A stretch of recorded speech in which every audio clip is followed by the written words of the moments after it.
Cher Jean-Luc Mélenchon, chers militants insoumis, chers camarades communistes, chers concitoyens, en novembre dernier, le PRCF a choisi à la quasi-unanimité d'apporter un soutien critique,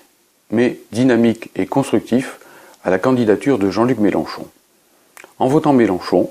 il s'agit toujours pour nous, tout d'abord, d'élargir l'espace politique progressiste qui est indispensable aux luttes pour la paix, pour le progrès social et pour l'indépendance nationale. Et d'autre part, de conjurer le second tour cauchemardesque, proclamé et programmé par l'oligarchie capitaliste, entre Le Pen-Trump, le thatchérien Fillon et, pourquoi pas, le super-atlantiste Emmanuel Macron. Depuis novembre, et nous y avons modestement contribué en diffusant 150 000 tracts aux entreprises de France, la dynamique Mélenchon s'est affirmée. Et il n'est plus impossible, si tout le monde s'y met, que Jean-Luc Mélenchon soit au second tour, voire qu'il accède à l'Élysée. Qui ne voit que ce ne sera pas le même rapport des forces pour les travailleurs, pour le camp de la paix, pour le progrès social et pour l'indépendance nationale, si c'est Mélenchon qui accède à l'Élysée, ou si tout au contraire, c'est Fillon-Thatcher, Macron-Merkel, ou pire encore, Le Pen-Trump, qui font main basse sur l'État pour lancer, dès cet été, leur guerre éclair contre le mouvement ouvrier, contre le progrès social et contre les libertés démocratiques. Pourtant, à l'approche du premier tour, et dans l'espoir de convaincre les derniers électeurs euroconstructifs de Benoît Hamon, Jean-Luc Mélenchon semble modérer de plus en plus son discours eurocritique. Son discours de Dijon a même créé un certain trouble chez certains électeurs, parmi ceux qui sont les plus eurocritiques, car les médias y voient un changement, sinon de cap, tout au moins d'accent sur la question européenne. En outre, il est assez pénible de constater que désormais, le drapeau rouge n'est plus persona grata dans les meetings de la France insoumise. Faut-il rappeler que les plus belles avancées de notre peuple furent obtenues en 1936, en 1945, en 1968, quand le drapeau tricolore était solidement uni au drapeau rouge, la classe ouvrière et la nation faisant alors cause commune pour battre la réaction. C'est pourquoi, tout en confirmant, voire en amplifiant notre dynamique, tout soutien critique à Jean-Luc Mélenchon, qu'il faut tout faire pour porter au second tour, le PRCF tient à dire ceci en toute loyale indépendance d'action et de jugement. Ce n'est pas en lâchant du lest sur l'Union européenne, sur le drapeau rouge ou sur le champ de l'international à la fin des meetings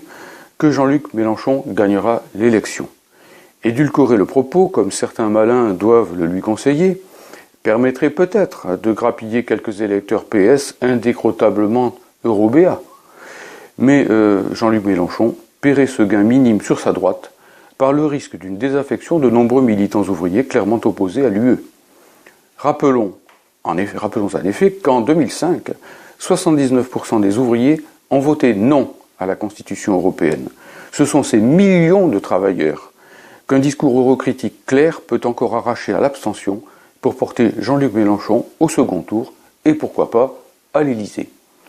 C'est pourquoi le pôle de Renaissance communiste en France appelle les communistes, les syndicalistes de classe, les citoyens franchement insoumis à l'Union européenne, à l'euro et à l'OTAN, tout d'abord, à s'engager encore plus fort dans la bataille politique pour porter Jean-Luc Mélenchon au second tour. Car encore une fois, malgré les inconséquences du candidat et du courant progressiste, mais non franchement prolétarien que représente la France insoumise, la victoire de Mélenchon serait un point d'appui pour la paix mondiale, gravement menacée aujourd'hui par Trump,